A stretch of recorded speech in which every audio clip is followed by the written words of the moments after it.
Listo, gracias. Ya, entonces chicos, vamos a recordar lo que estuvimos viendo la clase anterior. Si alguien se acuerda sobre las oleadas migratorias en América, ¿qué estuvimos diciendo? ¿Cuáles eran los puntos relevantes? ¿Qué podemos rescatar de las oleadas migratorias? Ayúdeme, Antonio, ¿qué se acuerda? No se puede decir que comenzaron las oleadas después de un periodo, por ejemplo, de la Revolución Industrial. Los países en busca del trabajo decidieron migrar a países de América Latina. Ya, entonces el punto relevante es la revolución industrial y ahí comienza directamente la migración.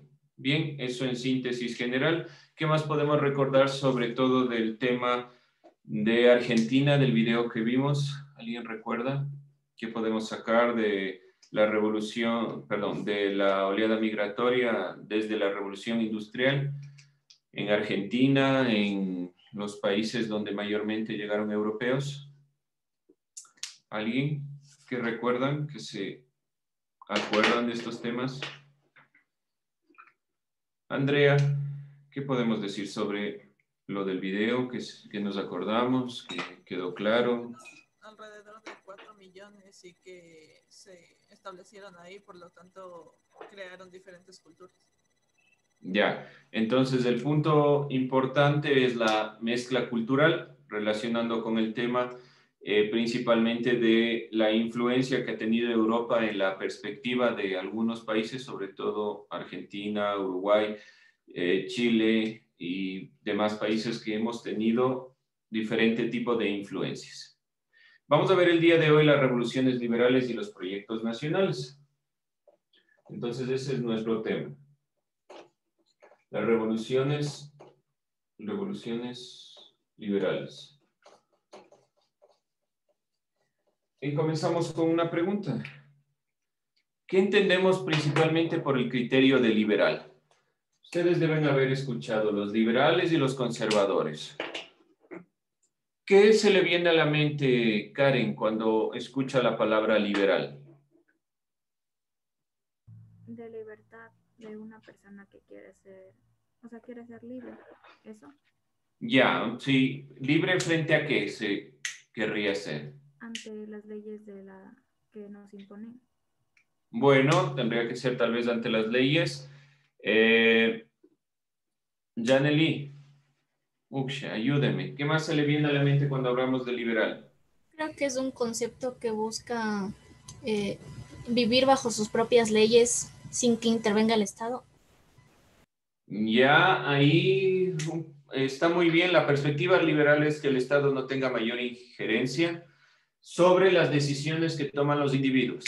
De eso tiene que quedar claro la perspectiva liberal. No hay que llegar a los extremos del libertinaje, pero el liberalismo como tal, como perspectiva filosófica y de pensamiento que luego se introducirá en los países latinoamericanos y en general en el mundo, es y parte de la visión de la libertad como el criterio en el cual el Estado no debe tener mayor injerencia.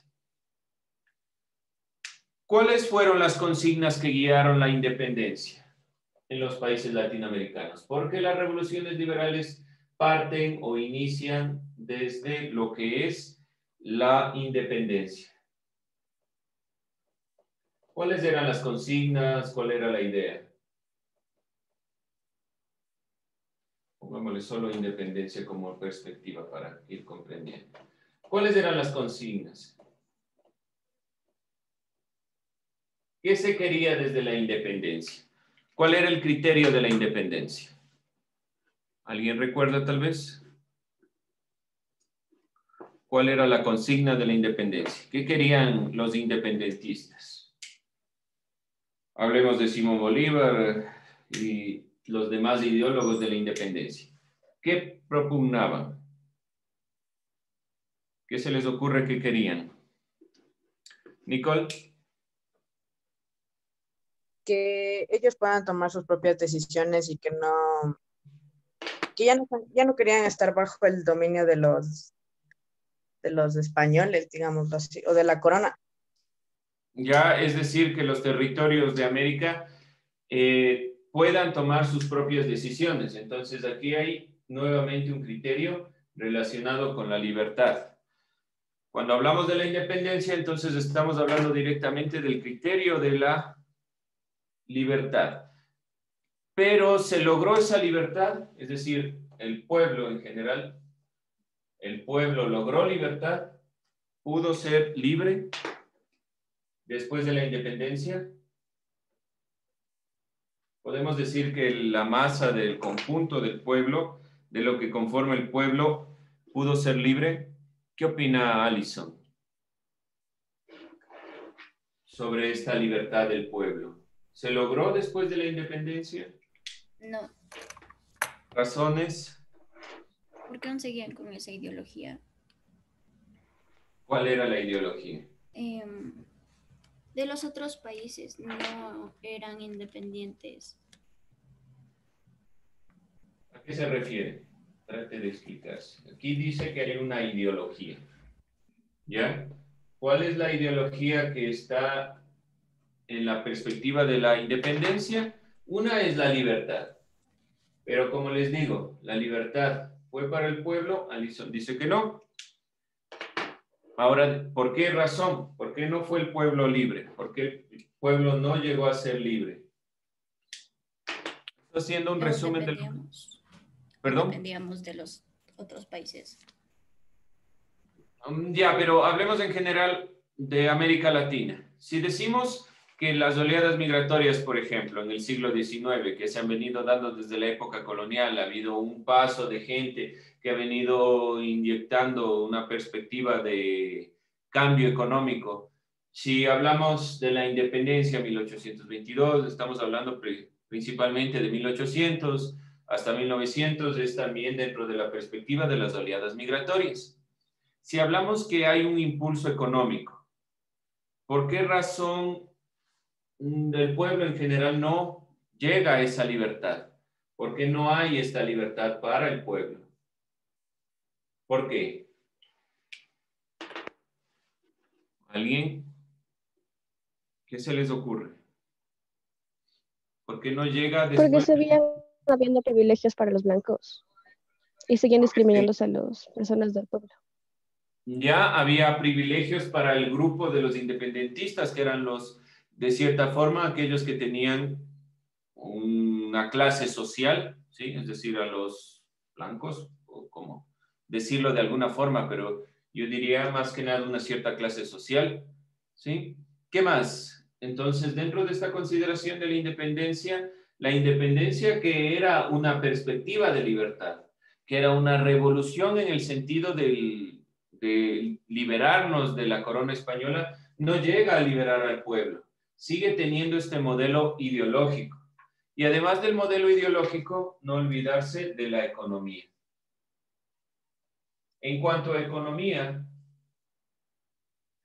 la colonia, la independencia de la colonia, sigue teniendo un modelo económico parecido al anterior. Acuérdense, los terratenientes son aquellos que gobiernan, se centran en la perspectiva fundamental de este criterio, ¿sí? Entonces, la libertad en la independencia no se da como tal, aun cuando ese es la lucha, la consigna que guía la independencia. Si vemos quién mayormente fue el ejército, es el pueblo en general, el pueblo llano, por decirlo de alguna forma. 3 periodos pueden ser identificados en la evolución política de América Hispana durante el siglo XIX. Y vamos a ir puntualizando esto, ¿sí? Claro ahí que aun cuando la independencia es el principio del cambio, no logra hacer mella directamente en la perspectiva que fue la consigna de la independencia. Y podemos identificar dentro del criterio de las revoluciones 3 periodos importantes.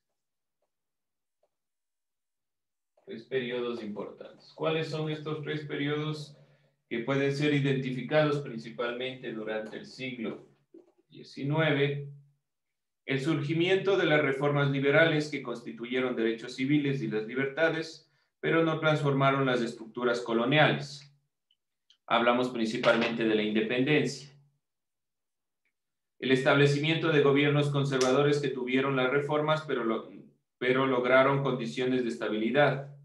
Es decir, que la primera, podríamos decir durante esta perspectiva, sería el criterio o la visión del surgimiento de reformas liberales.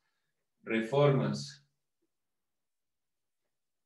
Una de esas reformas, o de las principales reformas, es desligarse de la corona española, tener criterios de elección, un cierto criterio del voto de este sentido.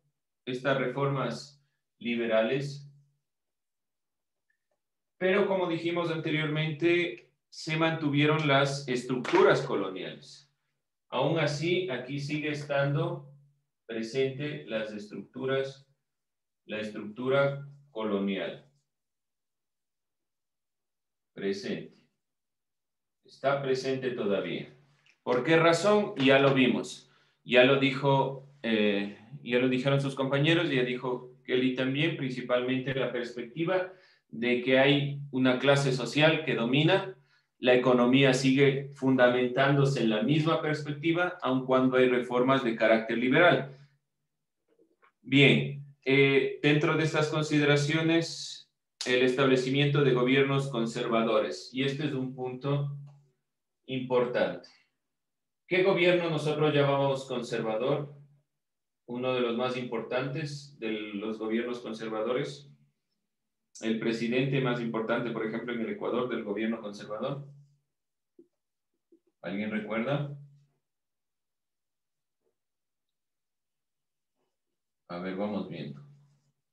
Tal vez se acuerden de la clase que estuvimos viendo en Ciudadanía el año pasado. Principalmente estuvimos viendo los modelos que eran la perspectiva de las constituciones, donde estaban centrados gobiernos de carácter liberal y gobiernos de carácter conservador. Los conservadores fueron los primeros que estuvieron a cargo de estas supuestas reformas. ¿Alguien se acuerda tal vez qué presidente estaba dentro de esta consideración de conservadores? Gabriel García Moreno. Ya, García Moreno es un hito, gracias, fundamental dentro de los gobiernos conservadores, porque es el que trata de unificar la perspectiva del país, trata de darle fundamento, trata de darle impulso, pero sigue conservando la misma perspectiva, relación iglesia-estado. A eso nosotros llamamos principalmente lo conservador. Cuando hablamos de conservadores en América Latina, estamos diciendo que se conserva la perspectiva de la estructura colonial fundamentada principalmente en la Iglesia Católica. Acuérdense que Gabriel García Moreno introdujo a la religión católica como fundamento del Estado. ¿Sí? Bien, dentro de estas ideas no se generó esta consideración de la libertad como lo estamos pensando, pero consiguieron ciertas condiciones de estabilidad. La intensificación de las diferencias entre conservadores y liberales y el surgimiento de estos últimos. O el tercer periodo aquí sería principalmente el surgimiento de los liberales. Presidente liberal en el Ecuador, de línea liberal. Resurgimiento. Perdón, repita por favor. Liberales. ¿Alguien se acuerda? Eloy Alfaro. Eloy Alfaro, ya. Yo sé que son cosas que hemos venido repitiendo y que les estoy preguntando nuevamente y que es un poco recordar otra vez lo que ya hemos estado nosotros analizando, pero vamos a ir centrando, intensificando el criterio del concepto liberal. En la actualidad nosotros ya no hablamos directamente tanto de la pugna entre liberales y conservadores en cuestiones políticas. Hablamos derecha, izquierda, centro, ¿sí? Pero están precedidos bajo estas perspectivas de las revoluciones liberales, de la perspectiva entre conservadores y liberales. Las colonias americanas obtuvieron su emancipación tras la Guerra de Independencia en las primeras décadas del siglo XIX y con ello vino una perspectiva de la libertad. Fue eminentemente política. Sean felices, por Dios. Lunes, primera hora, ya aburridos. Yo sé que es historia y que cansado, pero por lo menos critiquen, pregunten, cuestionense. Nada. Bueno. Acabamos con eso y nos vemos a la cuarta hora. Gracias, Lu.